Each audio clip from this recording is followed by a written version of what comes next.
Selamat malam pemirsa, selamat berjumpa di Managing the Nation Leadership Challenge Series.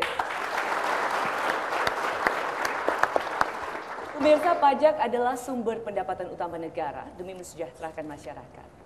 65% pendapatan negara berasal dari pajak. Namun apakah kesadaran masyarakat Indonesia dalam hal membayar pajak sudah maksimal?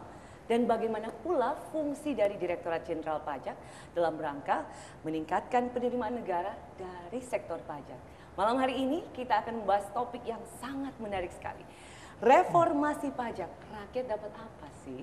Namun sebelum saya memulai ini, saya akan membacakan sebuah kutipan dari Guru Manajemen Sejagat Peter Drucker.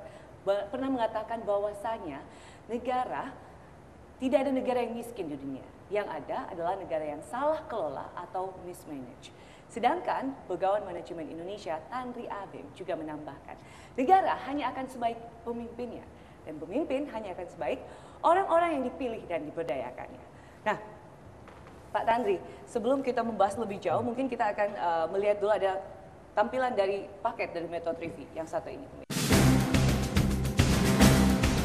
Sebagai institusi yang diberi mandat oleh undang-undang untuk mengumpulkan pajak, Direktorat Jenderal Pajak memiliki wewenang dan tanggung jawab besar dalam mengumpulkan pajak dari para wajib pajak.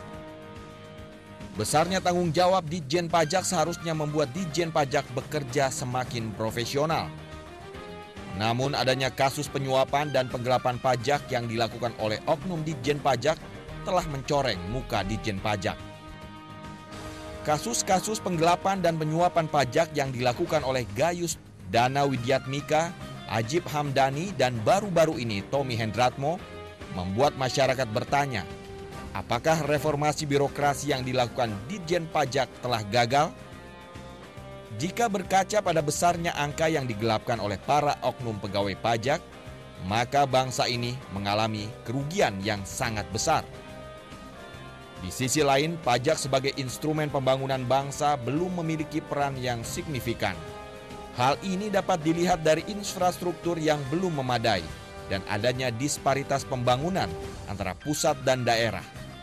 Belum lagi adanya kebocoran pajak yang sering terjadi, menjadi bukti belum optimalnya fungsi pajak dalam pembangunan.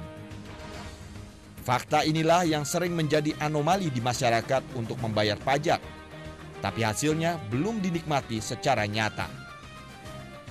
Oleh karena itu, untuk mengurai benang kusut di sektor perpajakan dibutuhkan peran serta dari semua pihak, baik eksekutif, legislatif, maupun yudikatif. Jika ini tidak dilakukan, maka bom waktu sektor perpajakan lambat laun akan terjadi. Ya, pemirsa, yang baru saja Anda saksikan tadi adalah permasalahan dari birokrasi perpajakan. Nah, kita ini mau fokuskan kepada rakyat. Rakyat ini dapat apa kira-kira nih Pak Tanri dari reformasi perpajakan ini? Baik, Rizka, begini dulu ya. Jangan dilupakan bahwa negara itu hadir untuk menciptakan kemakmuran yang berkeadilan bagi seluruh rakyat dalam bingkai negara kesatuan Republik Indonesia. Nah, kemakmuran itu hanya bisa dicapai kalau tersedia dana untuk membiayai seluruh penyelenggara negara, baik itu eksekutif, legislatif, yudikatif, pendidikan, kesehatan, bahkan infrastruktur yang semua tersistem dalam APBN. Nah, APBN kita tahun ini saja berjumlah 1.500 triliun. Direktur Jenderal Pajak bisa menghasilkan pendapatan negara sekitar 885 triliun, yang itu berarti sama dengan 60% dari seluruh APBN atau sekitar 65% dari pendapatan negara. Nah, itu satu jumlah yang besar. Di samping daripada itu, Dirjen Pajak harus pula mengelola 320 kantor di seluruh wilayah Indonesia, 32.000 karyawan, di samping kurang lebih 25 juta yang namanya pelanggan atau pembayar pajak, individual, dan 1.000 lebih korporasi. Jadi manajemen daripada Dirjen Pajak ini begitu kompleks sehingga membutuhkan restrukturisasi atau reformasi yang memungkinkan dia bisa bergerak cepat sehingga strateginya, strukturnya, sistemnya, skillnya itu bisa digerakkan secara cepat. Inilah speed yang dibutuhkan sekarang ini. Oleh karenanya, maka pada malam ini kita menghadirkan seorang pemimpin sebuah lembaga yang menyumbang 60% dari seluruh APBN Republik ini, Direktur Jenderal Pajak Bapak Fuad Rahmadi. Selamat malam Pak Fuad. Nah, kita juga beruntung bisa menghadirkan seorang pakar, seorang guru di Universitas Indonesia yang tentunya saja akademisi ini kan selalu lurus-lurus. Kita sambut Bapak Darussalam. Selamat malam Pak. Selamat malam. Jadi saya kira memang malam ini malam yang sangat penting sekali untuk membahas seluruh permasalahan yang menyangkut bagaimana kita mensejahterakan rakyat melalui peningkatan pendapatan dari pajak. Begitu kira-kira. Oke. Sebelum kita masuk ke dalam mensejahterakan masyarakat Indonesia, Pak Tandri, saya mungkin ke Pak Fuad dulu. Mungkin ini adalah perasaan dari hampir semua masyarakat Indonesia, termasuk yang ada di Jakarta, Pak. Kalau dengar kata pajak, kayaknya kita agak harap-harap cemas. Apalagi kalau yang teman-teman di rumah mungkin mahasiswa yang senang naik busway, kalau lewat Direktorat Jenderal Pajak kantor berapa, pasti yang dibilang halte Gayus, Pak. Kenapa Gayus itu sebegitu populer dibanding Dirjen Pajaknya sendiri? Sebenarnya kalau kita bisa berkaca dari permasalahan itu, artinya yang dilihat orang itu kantor Anda kotor saja. Seberapa kotor sih Pak kantornya? Adakah Bapak bisa menyelesaikan atau membersihkannya Pak? Terima kasih pertanyaannya. Memang pertanyaan Mbak Rizka ini mencerminkan pertanyaan dari masyarakat. Dan juga memang ada semacam persepsi yang mungkin kurang pas gitu ya. Artinya saya sejak diangkat menjadi Dirjen Pajak 1,5 tahun yang lalu, itu juga yang kemudian ditanyakan oleh teman-teman dan diperingatkan. Tapi setelah saya masuk di pajak dan saya lihat sendiri, sebenarnya apa yang katakan tadi sekotor apa gitu ya. Saya berani katakan, ini juga harus berita baik buat masyarakat, bahwa tidak sekotor yang apa yang dikatakan oleh masyarakat, ya, atau dari pertanyaan Mbak Rizka tadi. Dan apakah masih bisa dibersihkan? Pertanyaan dari Mbak Rizka, tentunya bisa, ya.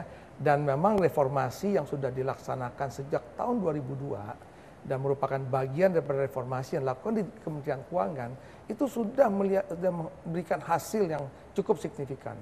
Jadi sebenarnya apa yang terjadi dengan seperti Gayus dan kemudian selanjutnya ada beberapa orang lagi, itu kan hanya beberapa gelintir orang dari 32.000 pegawai pajak, ya. Jadi juga kita reformasi itu kan menyangkut reformasi di bidang SDM, reformasi di bidang organisasi, di standar prosedur operasi kita mulai perbaiki, di bidang informasi teknologinya, di bidang peraturan perpajakannya. Ini reformasi yang sangat meluas ini kemudian memang akan membuat tadi yang katakan oleh Mbak Rizka, orang seperti Gayus itu makin lama semakin menciut jumlahnya. Ya, saya kira begini ya Rizka, itu menarik sekali Pak Fuad menjelaskan bahwa kasus Gayus itu kan salah satu segelintir oknum yang memang menjadi sumber pandangan yang kotor itu. Tapi seperti yang dijelaskan tadi lebih penting ya. Jangan sampai Dirjen Pajak dengan seluruh jajarannya off daripada fokusnya. Fokusnya apa? Meningkatkan revenue melalui restrukturisasi, reorganisasi, kemudian peningkatan skill, kemudian bergerak dengan cepat.